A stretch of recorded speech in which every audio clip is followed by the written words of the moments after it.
Hablemos hoy de la nueva conformación del INE y del nuevo rol que tiene la Suprema Corte de Justicia. Cantaba Silvio Rodríguez que nadie está conforme con lo que le tocó y hasta Dios sueña con que es un poder, y que Mariana quiere ser una canción. Así nos sucede a las y los mexicanos con nuestra transición a la democracia. Hace medio siglo, el régimen autoritario en el que si te movías no salías en la foto, empezó una larga y penosa mutación. Hoy en día, quien se quede quieto no será notado. Y allí tenemos a senadoras disfrazadas de dinosaurias, ministros de la Suprema Corte presentándonos a sus perritos en TikTok, y un millar de happenings, un día sí y el otro también. No me malentiendan, compañeras de la audiencia, la mutación ha sido para bien. Un sistema que premia la disciplina y el silencio termina ahogando cualquier expresión. En 1975, cuando se resolvió la sucesión presidencial de Luis Echeverría Álvarez, la ciudadanía se encontró con que solo existía un candidato, José López Portillo, apoyado por el PRI, el PPS y el PARM. A derechas, los panistas no se pusieron de acuerdo a quién postular. Y afuera del sistema estaban ocurriendo muchas cosas. Un sector radicalizado de la juventud había llegado a la conclusión de que el único modo de transformar el país era por la vía armada. Fueron destrozados por la maquinaria del Estado priista y unas fuerzas armadas que aún hoy siguen sin hacer el recuento cabal de su actuación. Y en su columna Despertar en la Cuarta República, publicada en La Jornada el pasado 26 de marzo, José Agustín Ortiz Pinchetti se preguntaba si Jesús Reyes Heroles había sido realmente el autor de la apertura democrática que inició en aquel 1977. Y respondió negativamente. Lo cito. Reyes Heroles no fue el autor de una reforma política que abriera a México a una competencia real de partidos, sino un sagaz legislador que hizo posible la supervivencia del poder del partido dominante y mantuvo a los partidos minoritarios en una capitis deminutio controlados por sus dueños.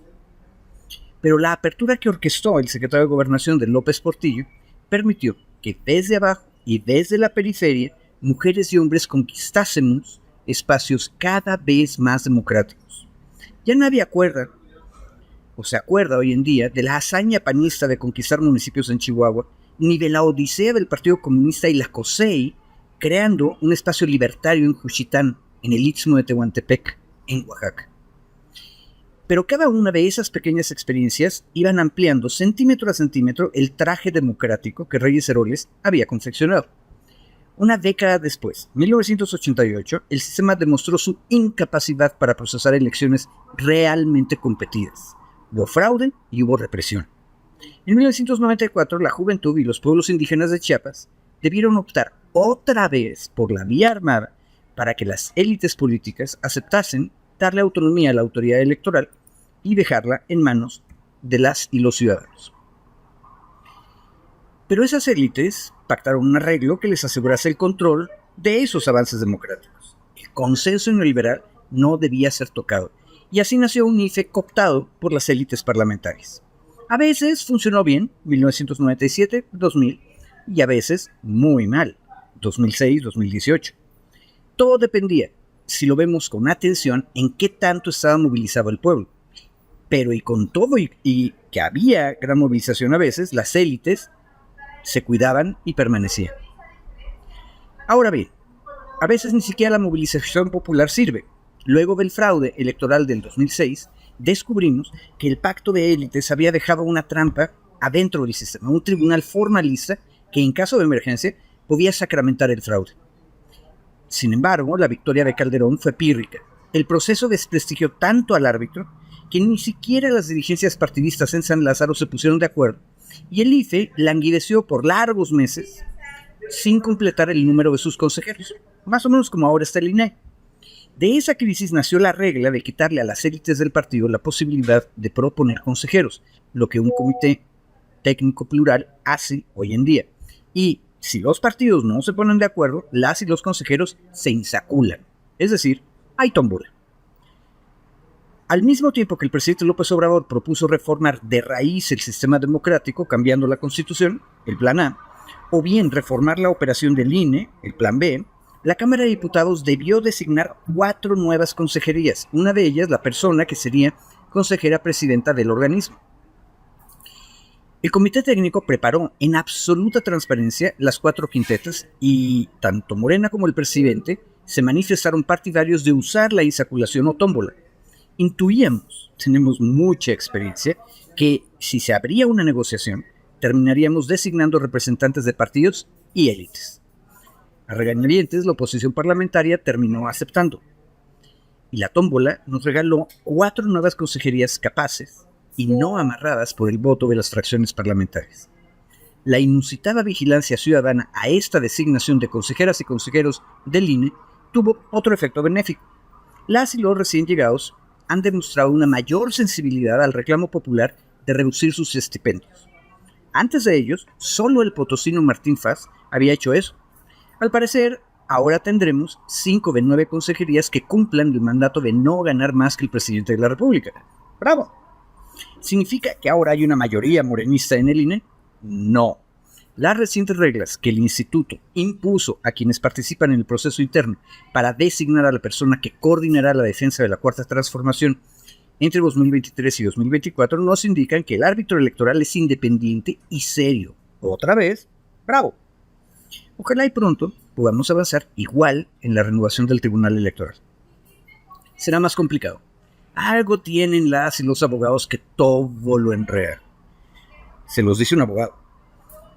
Vayamos muy rápido a las relaciones de la presidencia obradorista con la Suprema Corte. Quienes quieren simplificarlo todo nos dicen, con Saldívar todo estaba bien. No fue así. Les propongo 2 ejemplos. Las y los ministros, incluyendo las 4 personas que fueron designadas luego de diciembre de 2018, siguen ganando más que el presidente. Saldívar logró darle la vuelta al reclamo de austeridad. Las y los ministros también dejaron sin tocar la ley minera de 1992, esa joya del sistema neoliberal, pese a que tanto la Semarnat como el Instituto Nacional de Pueblos Indígenas recomendaron en amicus curiae que esa ley se declarase inconstitucional por no prever la consulta previa a pueblos originarios y afromexicanos. Los otros 2 ejemplos son dolorosos. El ministro González Alcántara Carranca, propuesto por Andrés Manuel en diciembre de 18, permitió que el corrupto gobernador panista de Tamaulipas fuese protegido por la legislatura de Ciudad Victoria, pese a que la Cámara de Diputados Federal había encontrado que el ciudadano García Cabeza de Vaca era potencialmente responsable de delitos federales. Y esto lo hizo el ministro a partir de datos, o más bien pese a los datos aportados por la Unidad de Inteligencia Financiera Federal y la Fiscalía General de la República. Es decir, en contra de la razonabilidad de los hechos. El ministro González Alcántara Carranca también propuso a la Corte un proyecto que detuvo la transferencia de la Guardia Nacional a la Secretaría de Seguridad y Protección Ciudadana a la SEBEN, con un argumento muy fuerte que dice que el carácter histórico de las Guardias Nacionales es civil y popular. Bien, pero en esa misma propuesta de resolución dejó que fuese la Sedena la que controlase los planes y programas de estudio de las Guardias Nacionales. ¿A dónde quedó el civilismo? ¿Alguien se percató de esto último? Muy pocos.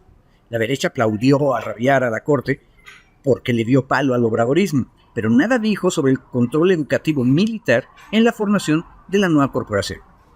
Se trató, en mi opinión, de un toma y daca. La Secretaría Civil tiene el mando, ¿ok? Pero no controla la educación de las y los guardias nacionales. El Ejército, que no las Fuerzas Armadas, controla la mente y el alma de la Guardia Nacional. El mismo arreglo trató de hacer el Pleno de la Corte al acercarse al Poder Ejecutivo para ver en qué momento entraría en vigor su sentencia. Este último detalle nos recuerda que las y los ministros provienen de las mismas élites doradas que en San Lázaro negociaban a qué partido le tocaban cuántos consejeros del INE. La nueva república que estamos construyendo no puede reproducir estas malas costumbres. Por eso hay que reforzar nuestra vigilancia en todas y cada una de las resoluciones del INE, del TRIFE y de la Suprema Corte, según las vayan emitiendo. Cuando tengan razón les aplaudiremos, cuando no, los criticaremos. Solo así aprenderán y recordarán siempre que no están solos en el encargo que les hemos confiado. Muchas gracias.